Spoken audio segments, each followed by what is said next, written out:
Kita akan masuk dalam eksposisi kitab Ibrani. Kita akan membaca sekali lagi daripada ayat yang ke-1 sampai dengan ayat yang ke-4. Setelah pada zaman dahulu, Allah berulang kali dan dalam pelbagai cara berbicara kepada nenek moyang kita dengan perantara nabi-nabi.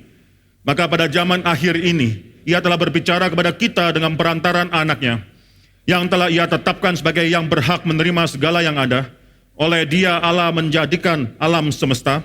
Ia adalah cahaya kemuliaan Allah dan gambar wujud Allah, dan menopang segala yang ada dengan firman yang penuh kekuasaan.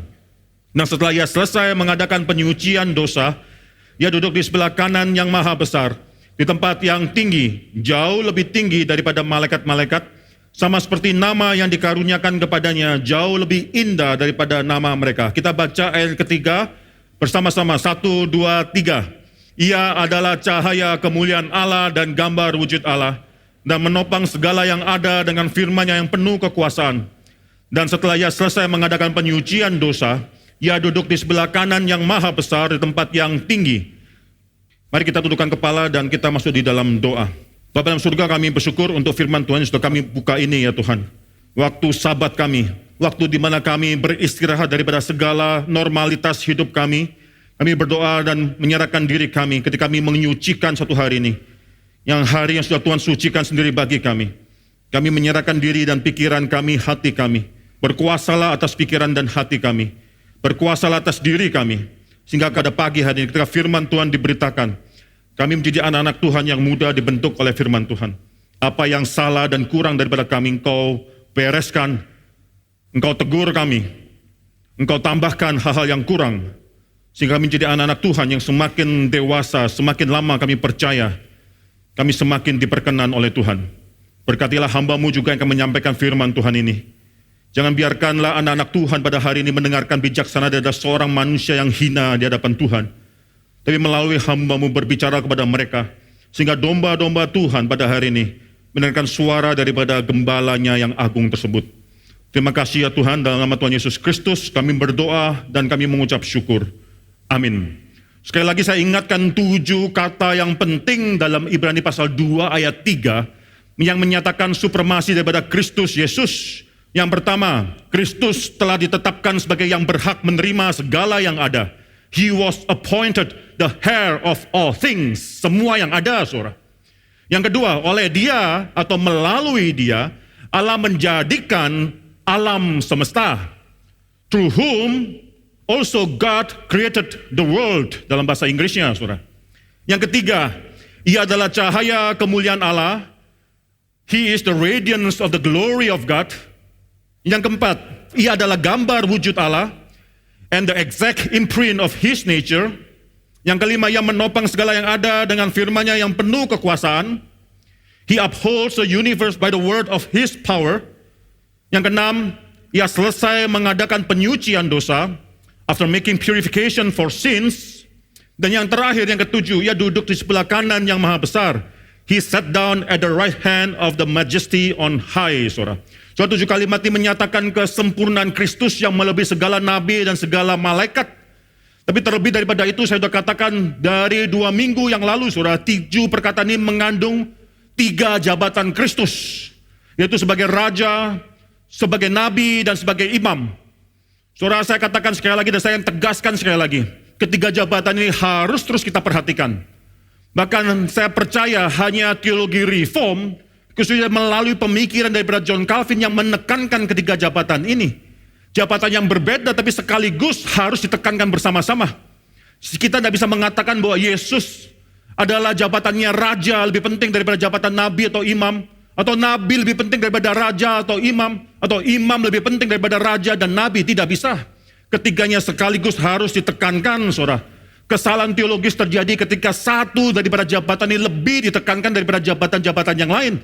Buffing sekali lagi menekankan bahwa ketiga jabatan ini walaupun berbeda tapi inseparable, tidak bisa dipisahkan. Saya tidak mengulangi lagi contoh-contoh yang kemarin sudah kita bahas mengenai the inseparability, ketidakterpisahan daripada ketiga jabatan ini, saudara. Tapi sekali lagi, saudara, memegang ketiga jabatan ini sekaligus. Calvin katakan itu adalah fondasi daripada iman yang menyelamatkan kita. Ini suatu statement yang sangat besar sekali karena iman yang menyelamatkan kita Seringkali kita berpikir itu adalah mengenai Tuhan Yesus Kristus sebagai imam. Tidak, tapi juga sebagai raja dan sebagai nabi sekaligus sebagai imam. Itu harus dipegang sekaligus. Buffy juga menyatakan memegang ketiga jabatan ini sekaligus membuat gereja akhirnya tidak gampang salah, saudara. The health of the church is very important di sini. Saudara, 2 minggu yang lalu kita sudah bicara mengenai Kristus sebagai raja dari kalimat yang pertama, yang kedua, dan yang kelima. Kalimat yang pertama, ya, ia tetapkan sebagai yang berhak menerima segala yang ada. Kalimat yang kedua mengatakan bahwa melalui Kristus Allah telah menjadikan seluruh alam semesta. Kalimat yang kelima menyatakan bahwa ia, yaitu Kristus, secara menopang segala yang ada dengan firman yang penuh dengan kekuasaan. Ketiga perkataan itu menunjukkan bahwa Kristus adalah raja. Minggu lalu kita sudah bicara mengenai 2 kalimat berikutnya, yaitu kalimat yang ketiga dan yang keempat. Itu Kristus sebagai nabi. Kalimat ketiga menyatakan bahwa Kristus adalah cahaya kemuliaan Allah, the radiance of his glory. Kalimat yang keempat mengatakan bahwa dia adalah gambar wujud Allah, atau terjemahnya di tempat adalah the exact imprint, cetakan yang persis 100% dengan natur daripada Tuhan itu sendiri. Ini menunjukkan siapa Kristus, his deity, keilahiannya dia, status dia, siapa dia. Itu yang mendasari segala apa yang dia lakukan, saudara. Tapi terlebih daripada menunjukkan status hakikinya tersebut, 2 kalimat ini juga menunjukkan bahwa Kristus adalah nabi. Nabi mereveal atau mewahyukan, menyampaikan siapa Tuhan tersebut. Tapi Kristus lebih daripada semua nabi, karena Kristus akhirnya adalah cahaya kemuliaan daripada Tuhan itu sendiri. Dia yang menyatakan kemuliaan Tuhan tersebut. Dia menyatakan siapa Tuhan tersebut.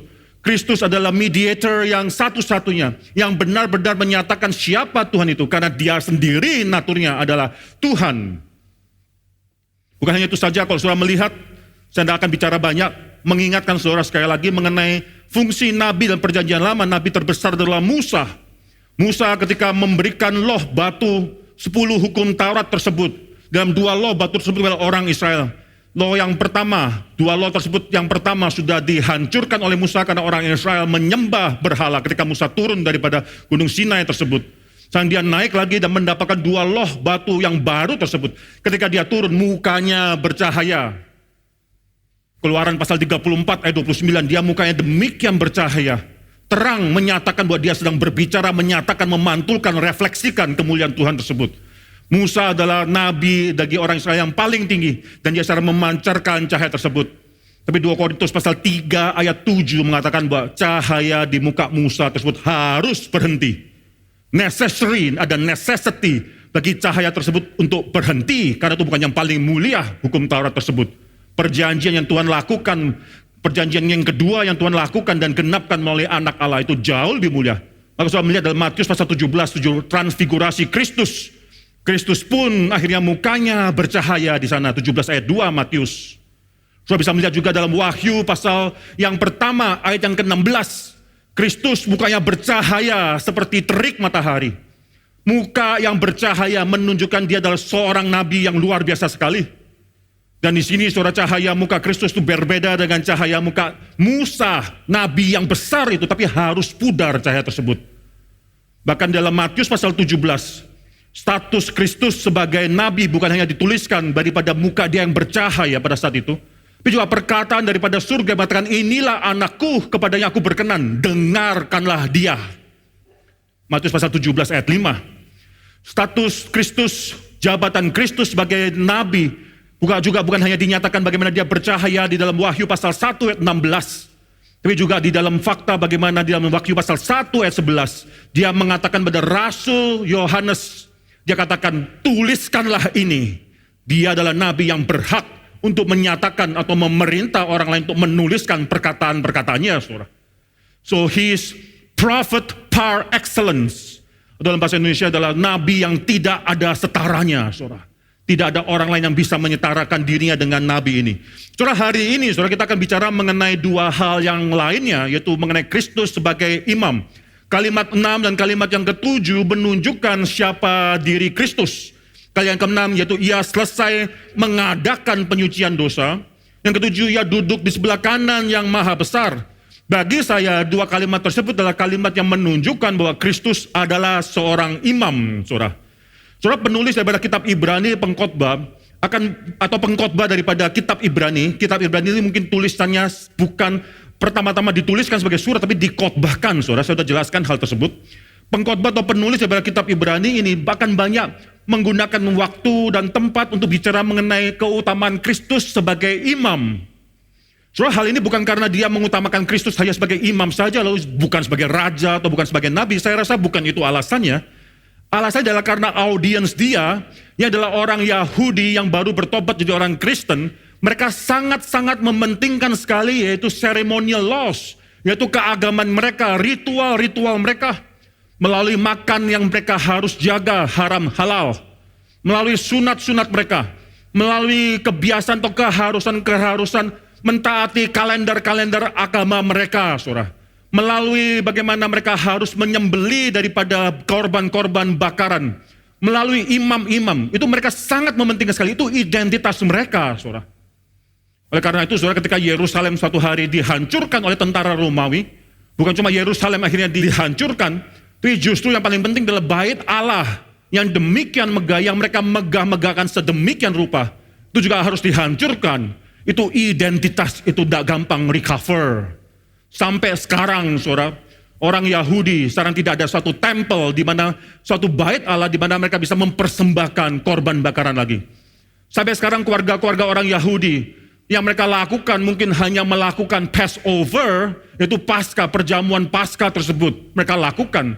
Tapi mereka tidak lagi mempersembahkan korban bakaran secara besar, sudah tidak dilakukan, saudara. Ritual-ritual keagamaan semakin demikian itu yang mengidentifikasikan diri mereka bahwa mereka adalah umat Tuhan. Tapi semua ini adalah cuma bayang-bayang. Paulus katakan semua ini cuma adalah bayang-bayang, ada suatu hal yang gambar dan bayang-bayang daripada apa yang akan datang. Realita yang akan datang itu apa yang digenapkan di dalam diri Kristus Yesus. Maka sekarang, saudara, mengapa kita tidak melakukan lagi korban bakaran? Sudah tidak perlu. Kalau kita masih mempersembahkan korban bakaran, kita menyatakan, mendeklarasikan kepada dunia bahwa apa yang sudah Tuhan lakukan, Tuhan genapkan di atas kayu salib itu masih belum selesai. Masih belum genap. Masih harus ada suatu hal lain yang harus kita lakukan supaya Tuhan akhirnya memperkenankan hidup-hidup kita, saudara. Maka apa kita sekarang dalam gereja tidak ada yang namanya high priest. Kata pendeta, saudara, dipakai bukan sebagai atau pengembala, pengajar, penginjil. Kita memakai kata priest, imam di dalam gereja, apalagi imam besar dalam gereja, sudah tidak ada, tidak perlu. Karena imam besar kita itu adalah Kristus Yesus. Di dalam kekristenan, saudara, sudah tidak ada yang namanya suatu gereja bait Allah yang mewakili semua kekristenan, sudah tidak perlu lagi. Mengapa? Karena Kristus itu sendiri adalah bait Allah itu sendiri. Maka daripada itu, saudara, kita melihat bagaimana penulis Ibrani akan menyatakan menggunakan demikian banyak usaha, waktu, effort, tenaga untuk menjelaskan bahwa perjanjian lama tersebut sudah digenapi. Dia bukan sedang mengutamakan bahwa Kristus hanyalah imam saja, bukan itu maksud dia. Tapi dia memiliki audiens yang berpikiran semacam demikian, bahwa Kristus itu adalah imam yang paling diutamakan dari ritual-ritual keagamaan tersebut. Saudara, sebelum kita masuk dalam pembahasan ini, saudara, saya rasa penting sekali bagi kita untuk mengerti suatu sejarah daripada penebusan Tuhan ini. Saudara, saya akan bicara mengenai Kejadian sekarang. Coba kita buka Alkitab kita, Kejadian pasal yang pertama. Ini sangat penting sekali, saudara. Kejadian pasal pertama, kedua, ketiga adalah suatu unfolding of God's story. The unfolding of God's story, bagaimana Tuhan menyatakan terus mengenai atau rencana atau cerita keselamatan yang sudah dia rencanakan ini. Dari penciptaan sampai kejatuhan manusia, sampai rencana keselamatan diberikan, sampai nanti akhirnya Yesus dinyatakan, sampai akhirnya Kristus nanti datang kembali sebagai seorang hakim, saudara. Saat ini, saudara, banyak orang Kristen yang tidak lagi merasa dapat memegang atau percaya kepada historicity daripada creation, bahwa penciptaan adalah suatu fakta sejarah yang benar-benar terjadi. Bagaimana mungkin dalam zaman modern ini kita bisa percaya bahwa kisah kejadian pasal 1, kedua, ketiga, dan seterusnya itu adalah suatu hal yang benar-benar terjadi di dalam sejarah, saudara. So, ketika Alkitab menyatakan bahwa Tuhan menciptakan langit dan bumi, khususnya bagaimana Tuhan menciptakan manusia, dong, saudara, perhatikan penciptaan manusia itu demikian luar biasa. Manusia menjadi suatu ciptaan yang lebih daripada semua ciptaan yang lainnya. Manusia diberikan atau diciptakan dalam gambar dan rupa Tuhan.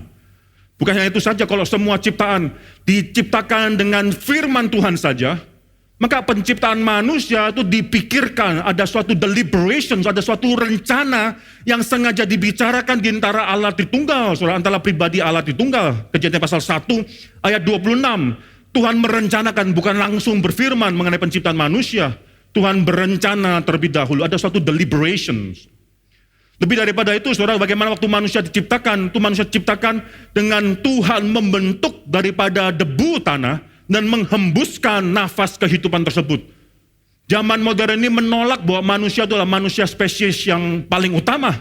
There is nothing special about human. Itu adalah kata daripada sains ilmu pengetahuan. Saya bukannya orang yang anti ilmu pengetahuan, tapi on the other hand, saya juga bukanlah orang yang anti Alkitab, saudara. Calvin Institute of Technology, ketika kami berputar mengadakan seminar Redeeming Mind tersebut, terus menekankan pada semua orang yang datang bahwa keberadaan daripada CIT adalah untuk memperjuangkan keunggulan akademis. Itu harus dilakukan. Tapi juga tidak mau mengkompromikan iman kita. Itu pun harus diperjuangkan, saudara. Saya bukan, sekali lagi, saudara, saya bukanlah orang yang anti-science. Latar belakang saya sendiri, selama demikian lama, saudara, saya bergelut dalam dunia sains. Saya bukanlah orang yang anti-science. Tapi sains sekarang melawan Tuhan, melawan apa yang Alkitab katakan, dan manusia itu cuma bagian daripada proses alam saja. Manusia itu cuma adalah bagian daripada evolution, daripada binatang. Daripada ini, saudara, manusia tidak ada lebih hebat daripada binatang yang lain. Yang membedakan manusia cuma manusia is more evolved, lebih evolved, bisa memiliki pemikiran, minds, dan lain sebagainya, saudara. Saudara, apakah semua ini benar-benar terjadi? Saya percaya, saudara. Kalau saudara baca dalam Kejadian pasal yang pertama, pertentangan yang paling besar itu bukan pertentangan antara mengartikan, menginterpretasikan mengenai kata yom di sana.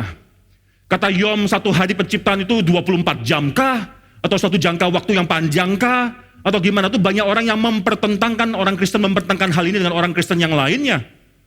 Kalau satu hari 24 jam itu kita namakan young earth creationism. Yaitu orang yang percaya Tuhan menciptakan tapi sangat umur dunia ini pendek. Ada orang Kristen lainnya mengatakan bahwa satu hari penciptaan itu satu jangka yang panjang sekali, tetap creationism, Tuhan menciptakan, tapi dalam suatu namanya old earth, umur dunia ini sudah lama.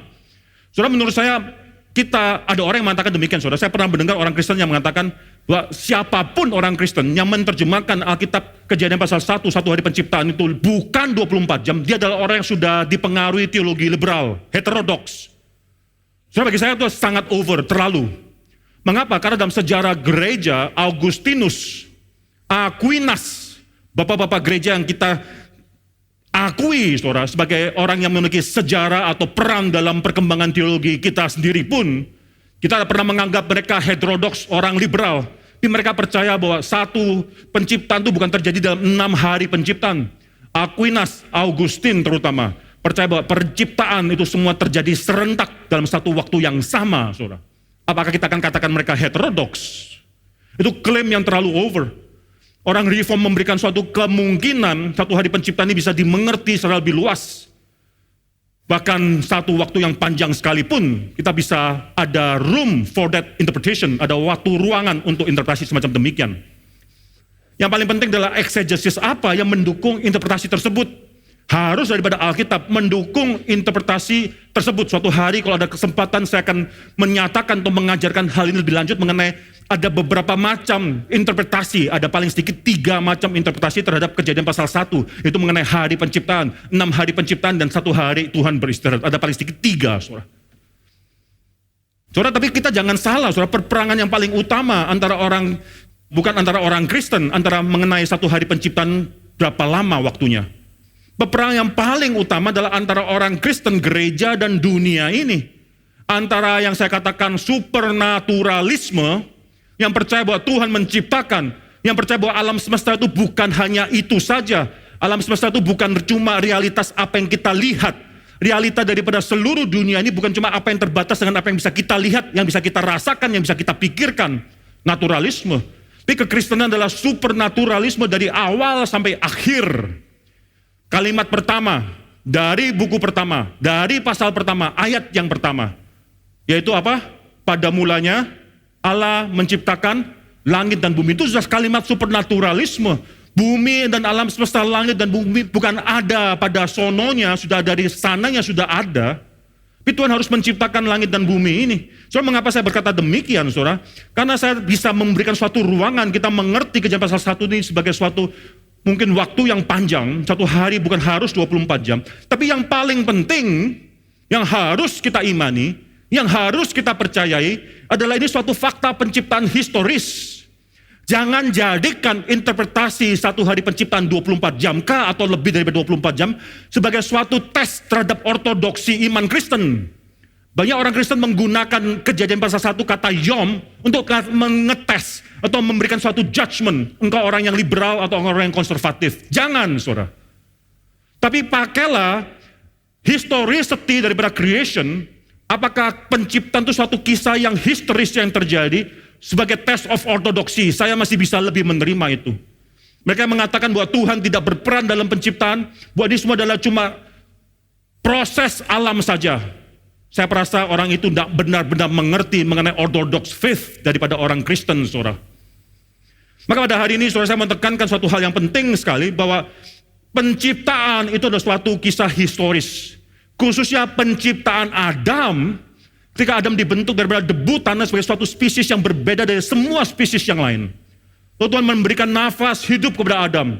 Saya percaya itu pun kejadian pasal 2 ayat 7 adalah suatu ayat yang historis. The historicity of Adam. Itu perlu ditekankan. Pada zaman ini banyak orang yang mengatakan itu cuma suatu kisah moral saja. Tapi kalau kisah penciptaan Adam bukan suatu hal yang benar secara historis, saya mau tanya, kejatuhan Adam itu suatu hal historis atau bukan? Kalau kita tidak percaya Adam diciptakan secara historis, maka sulit bagi kita untuk bisa mengerti apa arti daripada kejatuhan Adam tersebut. Bukan hanya itu saja, saudara, kalau saudara bandingkan Roma pasal yang kelima, di sana ada suatu paralel antara Adam yang pertama dan Adam yang kedua dan yang terakhir, Roma pasal 5 ayat 12 dan seterusnya. Kalau kita tidak memegang suatu fakta bahwa Adam yang pertama itu adalah suatu Adam yang historis, yang pernah ada dalam sejarah, yang benar-benar diciptakan oleh Allah. Bagaimana kita bisa mengatakan Adam yang kedua, Adam yang terakhir itu juga adalah Adam yang historis. Nah, heran, saudara, banyak orang saat ini menganggap itu cuma suatu story atau suatu kisah moral bagi kita saja. Belum tentu Kristus harus benar-benar ada. Yang penting adalah ajaran moral apa yang mau diajarkan kepada kita, saudara. Saudara, banyak orang yang tidak percaya bahwa ada kejadian pasal 1, 2, 3 ini historis. Saya pernah bicara atau paling sedikit pernah mendengar orang melaporkan, itu yang lebih tepat. Saya pernah mendengar orang melaporkan ada seorang dosen teologi di seminari di Jakarta. Bukan seminari kita, saudara, di seminari di Jakarta. Dia adalah orang yang mengatakan diri konservatif, bahkan mengklaim dirinya adalah teologinya reform.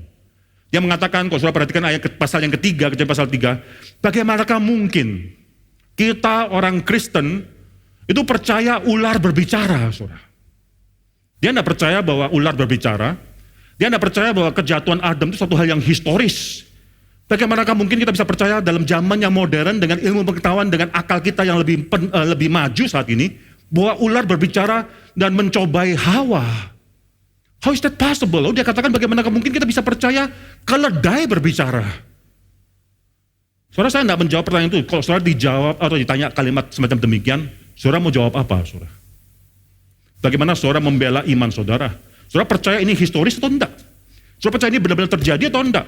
Kalau saudara terganggu, tersandung dengan suatu fakta bahwa ular berbicara, tidak heran kalau saudara tersandung dengan suatu fakta yang lebih besar lagi bahwa Kristus dibangkitkan dari antara orang mati. Kalau saudara merasa suatu hal yang sangat sulit menerima bahwa ular bisa bicara, apalagi orang bangkit dari antara orang mati, saudara. Maka daripada ini, saudara, jangan lupa bahwa pemandangan kita itu bukan cuma naturalisme. Kita melihat dunia ini bukan cuma dunia, dan apa yang dalam dunia harus dijelaskan secara logika melalui proses dunia, itu naturalisme. Maka binatang bagaimana bisa berbicara? Lalu Kristus bagaimana bisa bangkit? Saudara menjadi orang beriman apa? Tapi kalau saudara perlihat, kita bukan percaya naturalisme, kita percaya supernaturalisme, ada dunia lain yang bukan cuma terbatas dengan mata dan panca indera kita saja. Mengapa Kristus bisa bangkit dari antara orang mati? Karena Allah membangkitkan dia. Mengapa ular bisa berbicara? Karena si setan menggunakan ular untuk berbicara pada saat itu. Apa salahnya, apa sulitnya mengerti hal ini? Jangan jadi orang Kristen yang terus dipaksakan oleh orang dunia untuk harus mengerti dunia, menginterpretasikan dunia dari sudut pandang dunia. Jangan menjadi orang semacam demikian. Saudara, mengapa saya menekankan hal ini? Karena ini penting, saudara, mengatakan bahwa apa yang Alkitab katakan itu bukan cuma story moral saja. Ada suatu hal yang benar-benar terjadi, harus kita pelajari. Kejatuhan Adam, satu hal yang benar-benar terjadi. Pada suatu hari, saudara, ada seorang anak yang pulang dari sekolah minggu ke rumah.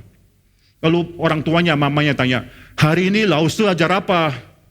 Apa yang diajarkan oleh guru sekolah minggumu?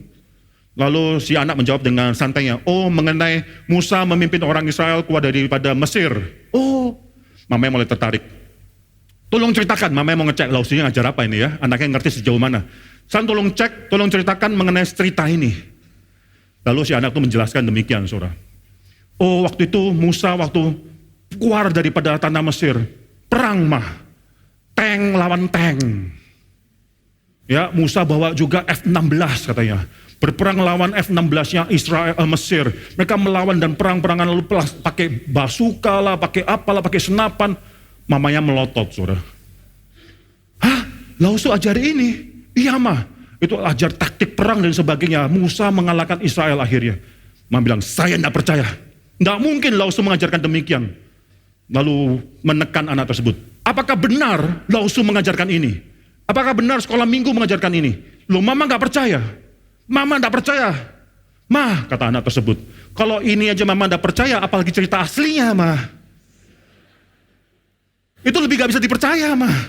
Itu Musa buka laut Kolsom lah, sebagainya. Itu sangat susah dipercaya. Saudara, cerita mengenai Musa membuka laut Kolsom, orang dunia ini sekarang mencoba mencari akal. Tidak bisa dijelaskan dengan metode sains, saudara.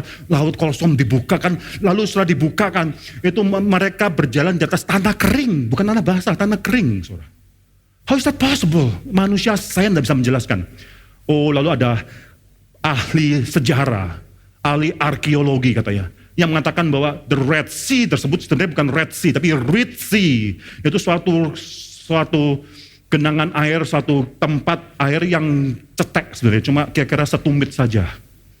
Itu menjelaskan bagaimana mereka bisa melalui Red Sea tersebut. Lalu ada seorang teolog mengatakan, itu lebih mujizat lagi. Mengapa? Karena orang Firaun mati di sana, saudara. Cuma segini doang akhirnya bisa mematikan mereka. Itu lebih memujizatkan lagi, saudara. Saudara, poin saya adalah Alkitab menceritakan demikian banyak hal-hal yang penting kita pelajari. Tapi ini bukan cuma cerita moral saja yang kita bisa ambil cuma menjadi suatu hal yang kita pelajari secara moral. Cuma yang penting adalah moral apa yang bisa kita pelajari. Tidak. Kejatuhan Adam adalah suatu hal yang historis, sebagaimana penciptaan Adam adalah suatu hal yang historis. Itu harus kita terima dan harus kita pegang, saudara. Dan kalau coba kita lihat beberapa hal yang berkaitan dengan kejatuhan Adam di sini, penting untuk melihat mengapa akhirnya Kristus sebagai imam adalah suatu hal yang penting sekali. Kita buka dan kita tidak usah baca semuanya, saudara. Yaitu Kejadian pasal yang ketiga ini. Dan Kejadian pasal ketiga, saudara, itu ada beberapa dialog di sana. Diawali dengan dialog-dialog yang terjadi antara setan dan si perempuan. Lalu ketika mereka sudah jatuh dalam dosa antara Tuhan dan mereka semua, saudara. Dialog yang sangat penting sekali di sini. Kejatuhan manusia terjadi pada awalnya karena mereka sudah tidak memandang firman Tuhan sebagai otoritatif. Sekali lagi, saudara, kejatuhan manusia, dan ini terjadi dalam hidup kita. Setiap kali kita berdosa, saudara bisa lihat, ketika kita berdosa karena kita melanggar firman Tuhan. Ketika kita berdosa karena kita tidak menganggap bahwa firman Tuhan adalah suatu hal yang otoritatif dalam hidup kita. Kita tahu itu penting, tapi itu cuma satu opinion. Kita pun memiliki opinion yang lain. Coba perhatikan Kejadian pasal 3, ayat yang pertama, saudara. Setan sudah melakukan suatu penyelecehan atau penyelewengan terhadap firman Tuhan. Twisting the word of God. Ya, ular adalah yang paling cerdik dari segala binatang di darat. Lalu berkata kepada perempuan, tentulah Allah berfirman, semua pohon dalam taman ini jangan kamu makan buahnya, bukan? Ular sengaja twisted the word of God, membuat manusia meragukan kebaikan Tuhan. Sebenarnya Tuhan mengatakan semua boleh kau makan kecuali satu pohon ini. Pohon mengenai pengetahuan yang baik dan jahat, tidak boleh kau makan buahnya, karena pada hari kau makan buah tersebut engkau akan pasti mati. Sekarang ular merubah, memberikan suatu interpretasi yang lain, mencobai manusia dengan merubah perkataan Tuhan. Sekali cobaan daripada si setan datang karena kita tidak benar-benar mengerti firman Tuhan. Kita nggak benar-benar mengerti isi dan setiap perkataan firman Tuhan. Ketika kita dicobai, kita tidak bisa mengkutip firman Tuhan yang sudah kita baca untuk melawan cobaan tersebut. Perhatikan ketika Tuhan Yesus dicobai di dalam padang gurun. Dia dicobai dan setiap kali dia menjawab ular tersebut, dia menjawab dengan firman Tuhan, mengutip firman Tuhan. Saudara, kita perlu, saudara, orang dewasa, anak muda, membiasakan diri waktu membaca Alkitab, bukan cuma baca.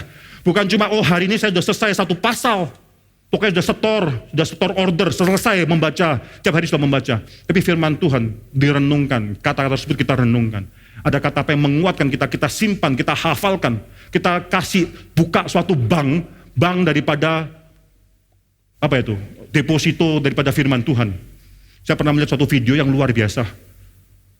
Yaitu ketika anak-anak biasanya diajarkan alfabet A, B, C, D, E, F, G, H ya, alfabet A, lalu kalimat keluar apel, B, apa misalnya bebek, dan seterusnya, saudara. Tapi keluarga ini akhirnya menggunakan kesempatan tersebut untuk mengingat atau mengajak anak itu ingat ayat-ayat Alkitab. A, keluar ayat Alkitab yang mulai dengan kata A. B, keluar ayat Alkitab yang mulai dengan kata B, saudara. Sampai Z terus. Saudara, saya rasa itu suatu hal yang sangat indah ditanamkan dalam diri anak tersebut. Ini saudara, si ular, setan sengaja twisted the word of God. Dan yang paling parah akhirnya adalah si Hawa ketika dicobai juga tidak benar-benar mengerti firman Tuhan tersebut. Saudara, coba lihat ayat yang kedua. Lalu saud perempuan itu kepada ular itu, buah pohon-pohonan dalam taman ini boleh kami makan. Tapi tentang buah pohon yang ada di tengah-tengah taman, Allah berfirman, jangan kamu makan ataupun raba buah itu. Dia tambahkan sendiri kalimat daripada Tuhan ini, saudara. Soal yang menarik adalah akhirnya mereka jatuh, Hawa jatuh, Hawa melihat, ayat yang ketiga kalau saudara lihat dibalas dengan ayat keempat, ular berkata sekali-kali kamu tidak akan mati, tapi Allah mengetahui bahwa pada waktu kamu memakannya matamu akan terbuka dan kamu akan menjadi seperti Allah, tahu tentang yang baik dan yang jahat. Lalu perempuan itu melihat bahwa buah pohon itu baik untuk dimakan, sedap kelihatannya. Lagi pula pohon itu menarik hati karena memberi pengertian. Lalu di sana dikatakan, lalu ia mengambil buahnya dan dimakannya dan diberikannya juga kepada suami yang bersama-sama dengan dia di sampingnya. Maksudnya apa? Ketika si setan mencobai Hawa, Adam itu gak jauh daripada dia. Tapi apa yang terjadi? Adam pada hari itu tidak mengambil fungsi sebagai raja, tidak mengambil fungsi sebagai nabi, tidak mengambil fungsi sebagai imam. Apa yang terjadi? Dia yang seharusnya menguasai semua ciptaan, sampai membiarkan ciptaan berbicara dan menggoda istrinya dan membiarkan ordo dibalik. Dia yang seharusnya menjadi imam, menjadi mediator, menjadi mediator antara Tuhan dan ciptaan. Dia sekarang membiarkan si setan menjadi mediator, memberikan interpretasi yang berbeda terhadap dia dan terhadap kepada istrinya. Dia yang seharusnya menjadi seorang nabi yang memberitakan kebenaran firman Tuhan, diam tidak melakukan hal tersebut, saudara. Maka pada saat itu saya percaya, saudara, kegagalan satu keluarga seringkali bukan dimulai ketika seseorang sudah melakukan kesalahan, tapi kegagalan sejak semula salah mengerti fungsi daripada si suami. Saya akan terus tekankan di sini, saudara, di dalam GRI Karawaci. Suami harus mengambil peran sebagai suami. Suami adalah kepala keluarga, bukan saudara menikmati bahwa suatu fakta bahwa semua harus mendengarkan saudara. Istri harus tunduk kepada saudara. Saudara adalah kepala keluarga karena saudara akan dituntut lebih banyak daripada semua orang dalam keluarga saudara. Kalau keluargamu gagal, salah dan sebagainya, itu tanggung jawab suami. Suami harus to some extent mengerti bahwa dia bertanggung jawab atas semua arah hidup daripada keluarganya tersebut. Suatu hari kita akan bicara lebih banyak mengenai keluarga, saudara. Saya merasa perlu ada suatu revival dalam konsep kita mengenai keluarga. Pada saat ini saya melihat banyak sekali keluarga Kristen menganggap bahwa mendidik anaknya adalah tugas daripada orang lain. Yang paling penting kirimkan anaknya ke sekolah minggu. Yang paling penting kirimkan anaknya ke sekolah Kristen dan sebagainya. Tapi fungsi daripada orang tua, khususnya suami dalam mendidik anak tidak terlalu banyak dijalankan. Bahkan suami selalu berpikir cari uang, mendidik anak adalah tugas daripada istri. Istri pikir mendidik anak adalah tugas daripada mungkin susternya, atau mungkin adalah tugas daripada orang lain, sekolah atau guru sekolah minggu. Tidak melakukan pendidikan anak dengan baik. Perlu ada suatu kebangunan dalam hal ini, saudara. Kita bicara dalam waktu yang lainnya di sini. Saudara, saya mau tekankan satu kalimat, itu kejatuhan Adam dan Hawa di sini adalah karena mereka diiming-imingi, ayat keempat. Sekali-kali kamu tidak akan mati, Tetapi ayat kelima, tapi Allah mengetahui pada waktu kamu memakan, matamu akan terbuka dan kamu akan menjadi seperti Allah. Kalimat daripada si setan ini diafirmasi oleh Tuhan itu sendiri. Baca ayat yang ke-22, saudara. Berfirmanlah Tuhan Allah, sesungguhnya manusia itu telah menjadi seperti salah satu daripada kita, tahu tentang yang baik dan yang jahat. Ini kalimat daripada setan sekarang diafirmasi oleh Tuhan. Memang benar bahwa setelah manusia berdosa, manusia menjadi salah satu dari seperti kita. Saudara, setan mengiming-iming manusia, engkau akan menjadi seperti Tuhan. Ironisnya, manusia memang diciptakan seperti Tuhan. Di dalam gambar dan rupa Tuhan kita diciptakan. Maka di sini saudara, mereka sudah salah mengerti mengenai tugas daripada manusia tersebut. Mereka menjadi ingin seperti Tuhan, mengetahui yang baik dan yang menjahat. Itu kata kunci di sana. To be like God, knowing good and evil. Bukan berarti bahwa manusia baru pertama kali pada hari itu setelah makan baru tahu apa yang baik dan apa yang jahat. Sebelumnya tidak tahu. Lalu setelah makan baru tahu apa yang baik dan apa yang jahat. Bukan itu, saya rasa bukan itu maksudnya. Karena manusia diciptakan sebagai wakil Allah, seharusnya sudah tahu di dalam gambar dan rupa Allah diciptakan. Seharusnya sudah tahu apa itu yang baik dan apa itu yang jahat. Lalu maksudnya apa di sini? Mereka tahu yang baik dan yang jahat. Kata tahu dalam bahasa Ibrani, saudara, bisa berarti menguasai. Maka di sini mereka mau menguasai yang baik dan yang jahat menurut diri mereka sendiri. Seperti Tuhan yang menentukan apa yang baik dan yang apa jahat. Tuhan jadi sole arbiter untuk menentukan apa yang baik dan yang apa jahat. Menentukan satu-satunya penentu dalam apa yang baik dan apa yang jahat ini. Manusia ingin menjadi seperti Allah dalam hal semacam ini. Itulah kejatuhan daripada manusia. Maka saudara di sini kalau saudara baca ada 7 hal yang terjadi setelah manusia jatuh di dalam dosa. 7 hal yang terjadi setelah manusia jatuh dalam dosa. Yang pertama, saudara, yang pertama yang terjadi ketika mereka sudah berdosa, langsung mata mereka terbuka, mengetahui bahwa mereka telanjang. Khususnya mereka telanjang di hadapan Allah, di depan Tuhan. Saudara, mereka merasa malu. Perasaan malu menunjukkan bahwa kita ada something wrong dalam diri kita. Kalau ada orang yang terus melihat kita, saudara, kita mulai gelisah. What's wrong with me? Lihat diri atas bawah, ada yang apa? Ada yang kotor, muka yang salah, atau gimana? Kita selalu melihat diri kita, what's wrong with me? Tadi pagi saya tes teori ini, saudara. Saya tiba-tiba melihat anak saya tidak salah itu anak yang mana, saudara. Lihatin dia. Oh, terus lihatin dia. Dalam waktu hanya berapa detik dia mulai gelisah, saudara. Ya, lalu dia menghindar, melihat yang lain-lain. Lalu colong-colong lihat saya lagi, oh masih lihat yang lain lagi. Lalu saya tanya, did I make you feel awkward? Dia kata, yes Pak. Dengan dilihat itu kita langsung merasakan kita ada something hal yang awkward. Apa yang terjadi? Kenapa saya diperhatikan? Saudara, merasa malu, konsep merasa malu itu adalah akibat daripada dosa. Saudara, di sini dikatakan bahwa mata mereka langsung terbuka, mereka langsung tahu bahwa mereka telanjang, ada perasaan malu bahwa mereka telanjang di hadapan Tuhan. Yang kedua, mereka langsung mencoba untuk menutupi kemaluannya tersebut, keterlanjangannya tersebut. Dengan cara apa? Mengambil daun daripada pohon ara, dikatakan di sana. Lalu membuat suatu cawat menutupi. Itulah agama. Agama selalu mencoba manusia mengusahakan sesuatu untuk menutupi semua dosa-dosanya. Itulah agama. Itulah esensi agama. Agama berbuat baik. Agama melakukan sesuatu untuk akhirnya menutupi semua kekurangannya dia, saudara. Yang ketiga, saudara, mulai ada suatu takut, yaitu takut kepada Tuhan. Maksudnya apa? Memang kita sekarang harus tetap ada rasa takut kepada Tuhan. Tapi yang terjadi takut pada hari itu, ketika mereka mendengarkan suara Tuhan masuk dalam taman itu, mereka langsung semua bersembunyi, semuanya takut. Yang maksudnya terjadi adalah mereka tidak lagi bisa berfellowship dengan Tuhan. Tadi seharusnya kalau Tuhan datang, demikian mereka bersuka cita. Suatu hari saya datang ke rumah, waktu saya datang, anak saya, satu daripada anak saya, tidak mau ketemu saya. Biasanya senang, peluk, cari saya, ngobrol dan sebagainya. Saya datang, hari itu bersembunyi, tidak mau ngomong. Saudara. Langsung saya tahu, something is wrong. Ada suatu hal yang dia sembunyikan, suatu hal yang harus dibereskan. Esensi dosa adalah memisahkan kita daripada persekutuan daripada Tuhan. Yang tadinya anak saya dan saya dekat, pasti ada rasa takut, yaitu reverence, honor, hormat pada orang tua. Sekarang mereka takut untuk bergabung, bersentuhan pun, bertemu mata dengan mata pun mereka sekarang sudah takut. Karena mereka melakukan satu kesalahan. Soal apa yang membuat kita akhirnya jauh daripada Tuhan? Mungkin bukan kesibukan kita yang membuat kita jauh daripada Tuhan. Mungkin bukan alasan-alasan lain yang membuat kita jauh daripada Tuhan. Tapi mungkin dosa-dosa yang belum selesai kita lakukan yang membuat kita jauh daripada Tuhan. Maka daripada sini suatu hal yang ketiga yang terjadi. Mereka takut kepada Tuhan. Tidak ada lagi intimate fellowship. Tapi cuma ada fear. Cuma ada suatu hal yang namanya disconnect daripada Tuhan terjadi. Lalu Tuhan bertanya kepada mereka, di manakah engkau? Saudara, kalau saudara baca di sini, saudara, ayat yang ke-8, saudara, ayat ke-9.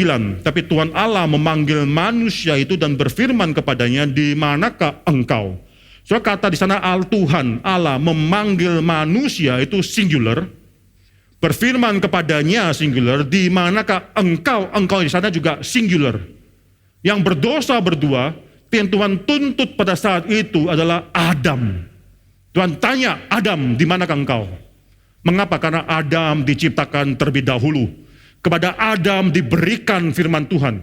Pada Adam diberikan perintah tersebut. Sekarang Adam melanggar dan Tuhan bertanya, meminta pertanggungjawaban Adam khususnya. Oleh karena itu, saudara, yang namanya kepala keluarga jangan cuma bangga dan senang menjadi kepala keluarga. Sekali lagi, engkau akan dituntut oleh Tuhan lebih daripada semua hal daripada anggota keluargamu.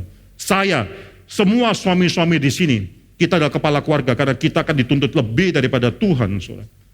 Maka di sini, saudara, apa yang dimaksudkan di sini? Di manakah engkau? Ada dua arti, saudara. Yang pertama adalah mengartikan bahwa memang adalah geographical separation. Tuhan percaya, di manakah engkau? Bukan berarti Tuhan sedang bertanya, Tuhan tidak tahu di mana Adam, bukan. Tapi Tuhan meminta pertanggungjawaban dari Adam. Mengapa sekarang engkau bersembunyi? Mengapa engkau tidak datang kepada aku ketika aku datang? Di manakah engkau saat ini? Mengapa? Apa yang terjadi sehingga engkau berpisah dengan aku pada saat ini? Yang kedua adalah masalah posisi daripada Adam. Itu ordo daripada creation sudah terbalik. Di manakah sekarang posisimu di dalam penciptaan ini? Engkau sudah adalah wakilku, tapi where is it now? Tuhan meminta pertanggungjawaban Adam. Hal yang keempat yang terjadi, saudara, setelah Adam jatuh dalam dosa, saudara, creational order itu langsung terbalik. Ketika Tuhan meminta pertanggungjawaban daripada Adam, ayat ke-12, Adam menyalahkan Hawa. Perempuan yang kau ciptakan dan kau taruh di sampingku untuk mendampingi aku, itu loh gara-gara dia. Sekarang menyalahkan, sebenarnya lempar tanggung jawab kepada Tuhan. Lalu ketika Tuhan menanya pada perempuan, apa yang kau lakukan? Oh, si ular, ayat ke-13. Si ular tersebut yang ada dalam taman ini, maksudnya sekarang kembali menyalahkan Tuhan lagi. Engkau yang menciptakan ular tersebut yang kau biarkan ada dalam taman itu. Itulah yang membuat aku jatuh dalam dosa. Manusia yang sehari-hari hanya bisa menyalahkan. Mereka biasanya adalah mengakui satu hal bahwa mereka tunduk. Tidak bisa mengkontrol hal-hal di atas tersebut yang membuat mereka akhirnya harus memakai otoritas di atas tersebut untuk menyalahkan dia. Atau menyalahkan atau menjawab mengapa mereka melakukan suatu kesalahan. Kenapa telat? Oh, macet, itu paling sering di Jakarta. Loh, ini kenapa telat? Meeting jam 7.30, engkau baru datang jam 8. Mengapa telat? Oh, macet. Mengapa nilaimu jelek? Oh, karena mama suruh saya kemarin kerja hingga capek, sehingga saya akhirnya tidak bisa belajar. Selalu, saudara, memakai suatu alasan. Orang yang suka pakai alasan adalah orang yang selalu menganggap bahwa dia tidak bisa disalahkan, saudara. Selalu ada alasan lain yang bisa menjelaskan mengapa dia akhirnya jatuh, atau salah, atau melakukan suatu kekurangan, dan sebagainya. Mengapa macet? Mengapa telat? Gara-gara macet. Sebenarnya jawabannya lebih baik adalah karena saya tidak bisa hitung waktu. Gampang, saudara, mengakui saja karena saya tidak bisa menghitung waktu, tidak bisa memperkirakan waktu, tidak bisa make time sehingga saya akhirnya terjebak dalam macet, tidak bisa menghitung waktu macet dan sebagainya. Mengapa nilaimu jelek? Oh, karena saya tidak bisa juga belajar dengan baik, menggunakan waktu saya dan sebagainya. Orang yang kerdil adalah orang yang terus menyalahkan something else. Tapi orang yang dewasa adalah orang yang terus menyalahkan diri dan menuntut diri untuk berbuat lebih baik lagi. Maka di sini soal Adam dan Hawa adalah orang yang sudah berdosa, sekarang menyalahkan segala sesuatu, bahkan akhirnya melemparkan semua kepada tangan Tuhan. Engkau yang menciptakan perempuan ini, dia akhirnya membuat saya berdosa. Engkau yang membiarkan ular ini, menciptakan ular ini, dan membiarkan dia dalam Taman Eden. Sekarang dia yang membuat saya berdosa. Sayangnya ular tidak bisa nyalain siapa-siapa lagi, saudara. Dia bingung mau nyalain siapa, saudara. Hal yang kelima yang terjadi di sini, saudara, Tuhan mengutuk ciptaannya. Dan di sini saudara bisa melihat dua hal. Yang pertama, Tuhan mengutuk daripada si ular itu sendiri. Ya, dari Tuhan mengutuk si ular. Ayat yang ke-14, lalu berfirmanlah Tuhan Allah kepada ular itu, karena engkau berbuat demikian, terkutuklah engkau di antara segala ternak dan di antara segala binatang hutan. Saudara bayangkan dengan ayat yang pertama, dikatakan yang pertama, ular ialah yang paling cerdik daripada segala binatang di darat yang dijadikan oleh Tuhan Allah. Dalam ayat ke-14, ular dikutuk lebih daripada semua binatang yang lain. Bukan hanya itu, sampai di sana saja, kalau saudara perhatikan ayat yang ke-17, Tuhan sedang mengutuk ciptanya, itu mengutuk tanah. Sehingga Adam yang tadinya diciptakan dari debu tanah, sekarang tidak bisa berelasi dengan debu tanah tersebut. Sekarang Tuhan mulai memberikan hukuman Tuhan. Kepada ular dia kutuk, kepada wanita dia berikan tambah sakit bersalin. Soalnya di sini tidak mengatakan bahwa wanita akan mulai sakit bersalin, tapi sakit bersalin akan bertambah. Bagi saya ini sangat menarik sekali, saudara. Karena saya pernah mengalami istri saya melahirkan anak. Anak pertama ketika dilahirkan, kita di Amerika, dia tidak tahu dia sedang kontraksi, saudara. Siapa yang mau kasih tahu dia kontraksi? Dia cuma rasa nggak enak, sakit perut. Saya juga nggak tahu dia sedang mengalami apa. Saya juga nggak pernah pengalaman melahirkan anak. Waktu dia sakit, ini apa ya? Belum due date, masih ada berapa hari, bahkan lebih daripada 1 minggu due date anak tersebut. Oh dia berkontraksi, baru tahu dia kontraksi, ke rumah sakit, dan akhirnya baru melahirkan anak. Di Amerika, saudara, tidak boleh sembarangan sisar. Harus melahirkan normal, kecuali kalau ada suatu emergency. Maka dia harus melahirkan normal dan ditunggu lama sekali. Ini anak pertama. Lebih daripada 60 jam kontraksi, saudara. Ibu-ibu yang bisa cek, bapak-bapak nggak tahu, saudara. Saudara, kali kedua waktu mau melahirkan anak, saudara, dia katakan, wah saya kapok. Saya perlu epidural. Disuntik epidural. Sudah kontraksi lama, tidak bisa keluar. Kesakitan, disuntik epidural, keenakan ketiduran, saudara. Waktu tidur tuh, saya lihat grafiknya. Gak besar lagi, epidural, maaf, saya lihat grafiknya sangat besar, itu kontraksi sangat besar sekali, tapi dia gak merasakan sakit tersebut, sehingga dia gak bisa push. Akhirnya dokternya lihat, kok gak lahir anaknya, dia kasih langsung pitocin, tambahin pitocin, supaya dia bisa merasakan sakit tersebut, biar bisa push. Lalu saya teringat dengan kalimat ini, waktu Tuhan menghakimi Hawa, dia pun mengatakan bahwa engkau mulai sekarang akan mulai merasakan sakit bersalin. Tapi sakit bersalinmu, saya rasa dalam bahasa Indonesia mungkin tidak terlalu jelas. Sakit bersalinmu akan ku tambah. Mengapa? Karena tanpa ada rasa sakit tersebut, seorang anak tidak bisa dilahirkan. Itu suatu proses yang sangat menarik sekali. Orang harus merasakan desakan untuk merasakan harus mengeluarkan anak tersebut. Tapi setelah manusia jatuh dalam dosa, dia semakin merasa sakit. Kepada Adam dikatakan bahwa dia harus sekarang mengalami suatu alienasi dengan tanah tersebut. Tanah tersebut tidak akan menghasilkan sesuai dengan harapan dia. Dia akan bekerja keras dengan perlu dia bekerja, tapi tidak menghasilkan apa yang dia harapkan. Soal creational order semua sekarang sudah di upside down. Tuhan mengutuk creation dan sebagai menghakimi manusia. Hal yang keenam yang terjadi, saudara, dan ini yang sangat indah sekali, Tuhan menjanjikan penebusan. Itu Kejadian pasal 3 ayat 15. Aku akan mengadakan permusuhan antara engkau dan perempuan ini, antara keturunanmu dan keturunannya. Keturunannya akan meremukkan kepalamu, dan engkau akan meremukkan tumitnya. Itu dijanjikan. Yang dinantikan oleh Adam adalah suatu penghakiman. Pada hari di mana engkau makan, engkau akan mati. Yang didapatkan oleh Adam pada hari itu adalah suatu janji keselamatan dan anugerah Tuhan. Anugerah Tuhan yang khusus yang Tuhan berikan kepada Adam, saudara. Yang ketujuh, saudara, yang Tuhan lakukan.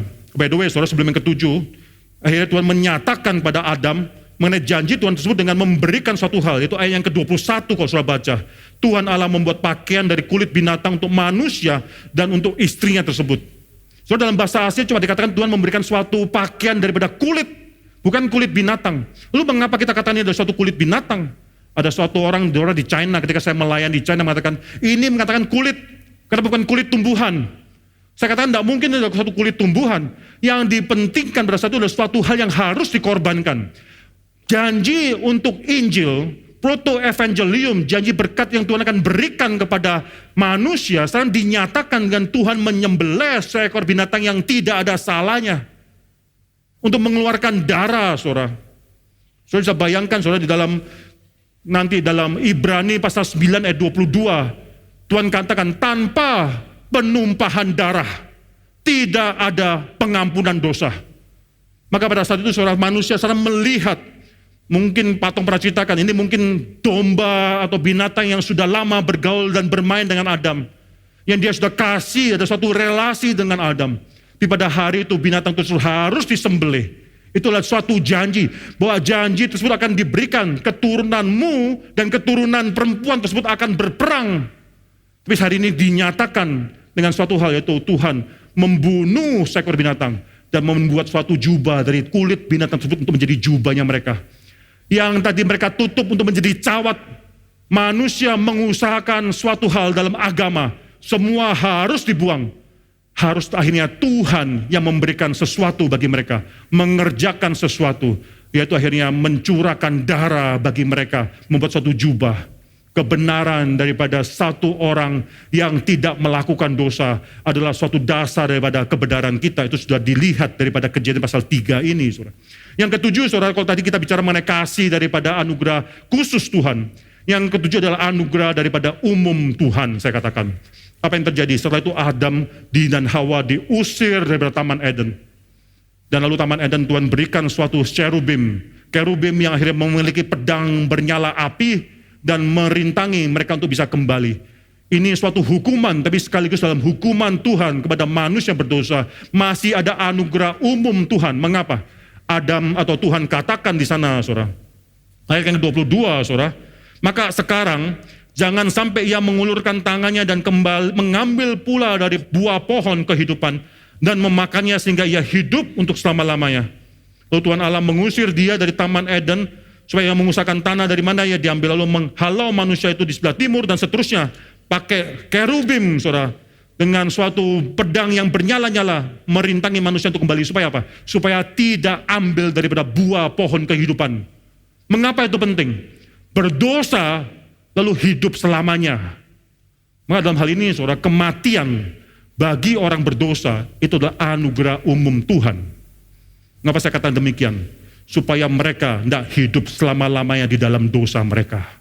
Orang berdosa dan mendapatkan hidup yang kekal, itu adalah suatu anugerah khusus daripada Tuhan. Soalnya ini adalah suatu cerita yang sangat sederhana sekali memberikan kepada kita apa yang sedang terjadi dan mengapa akhirnya Tuhan memberikan janji tersebut. Proto-evangelium, Kejadian pasal 3 ayat 15. Lalu Tuhan akan menyatakan bagaimana benih tersebut, yaitu keturunan daripada si perempuan tersebut dinyatakan melalui janji kepada Adam, janji kepada Abraham, janji kepada Daud, janji kepada Yusuf dan Maria. Dinyatakan inilah benih yang akan menyelamatkan seluruh umat manusia. Perlu waktu yang demikian lama untuk menyatakan siapa yang akan datang menyampaikan. Tapi selama ribuan tahun tersebut, orang Israel terus menunggu. Dan akhirnya Tuhan memakai satu cara, yaitu akhirnya mengingatkan mereka atas janji tersebut. Calvin pernah mengatakan, Tuhan memakai cara-cara yang kelihatan untuk menguatkan manusia terhadap janji yang tidak kelihatan tersebut. Sebelum Yesus datang, Tuhan memakai cara-cara yaitu sunat. Tuhan memakai cara-cara korban yang disembelih dan sebagainya. Mengapa ini penting? Supaya mengingatkan mereka darah. Baik itu daripada korban sembelihan, baik itu daripada sunat, ketika mereka disunat, keluar darah tersebut. Tanpa penumpahan darah tidak ada pengampunan dosa. Mereka terus diingatkan ke sana.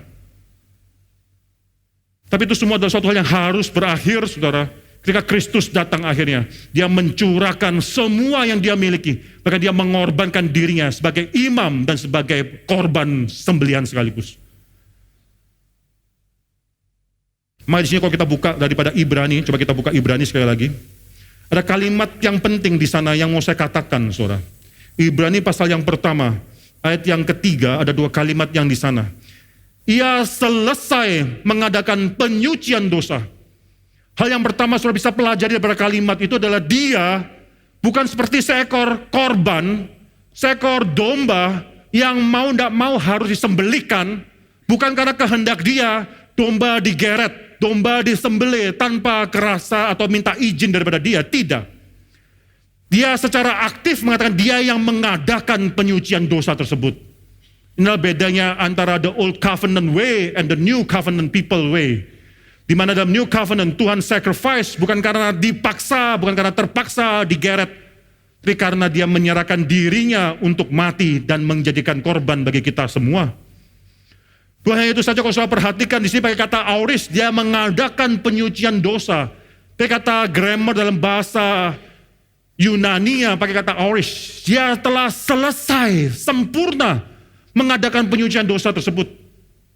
Kalau saudara nanti dibandingkan dalam Ibrani pasal yang ke-10, saudara, itu perbandingan antara semua imam-imam sebelum Kristus dan Kristus. Imam-imam sebelum Kristus hari demi hari, waktu demi waktu, bergiliran mereka harus memberikan persembahan korban yang berbeda-beda. Tapi Kristus hanya satu kali memberikan korban dirinya, selesai, semua sudah cukup. Ini membuat dia akhirnya lebih utama daripada semua imam-imam. Karena kata auris yang dipakai, dia mengadakan penyucian dosa, berarti satu kali dan selesai. Tidak perlu ada orang imam lain yang menggantikan dia lagi. Inilah keutamaan Kristus di sini, saudara. Yang lebih utama lagi, saudara, yang hal kedua yang saudara bisa pelajari itu kalimat yang kedua, ia duduk di sebelah kanan yang maha besar. Saudara, setiap kali kita mendengarkan kata Yesus duduk di sebelah kanan daripada Allah Bapa, kita selalu cuma ingatnya dia adalah raja yang sudah memenangkan segala pertempuran. Lalu dia datang kembali dan duduk sebelah kanan daripada Allah Bapa. Dia seorang yang memiliki otoritas menyatakan his victorious war, victorious win, saudara. Dan dia akhirnya menang dan akhirnya menerima segala kemuliaan tersebut. Kita selalu pemikiran cuma dalam satu aspek. Itu benar, dia adalah raja ketika dia duduk sebelah kanan Allah Bapa. Tapi khususnya juga dia adalah imam besar tersebut. Mengapa ini demikian? Karena dia sekarang duduk. Imam besar ini bukan lagi berdiri lagi terus menerus, tapi sekarang sudah duduk. Coba kita bandingkan dengan Ibrani pasal yang ke-10, saudara. Ayat yang ke-11, ini langsung waktu saudara baca, saudara langsung mengerti apa maksud daripada penulis daripada kitab Ibrani ini. Selanjutnya, setiap imam melakukan tiap-tiap hari pelayanannya dan berulang-ulang mempersembahkan korban yang sama sekali tidak dapat menghapuskan dosa. Tetapi ia setelah mempersembahkan hanya satu korban saja karena dosa, ia duduk untuk selama-lamanya di sebelah kanan Allah.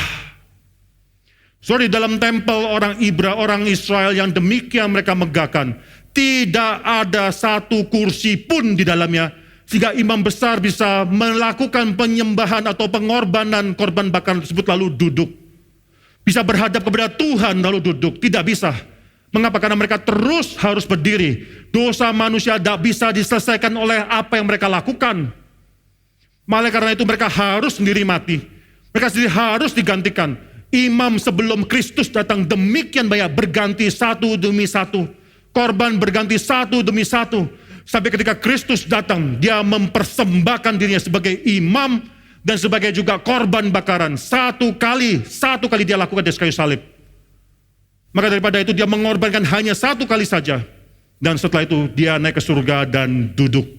Imam besar kita demikian berbeda dengan imam-imam orang-orang lainnya.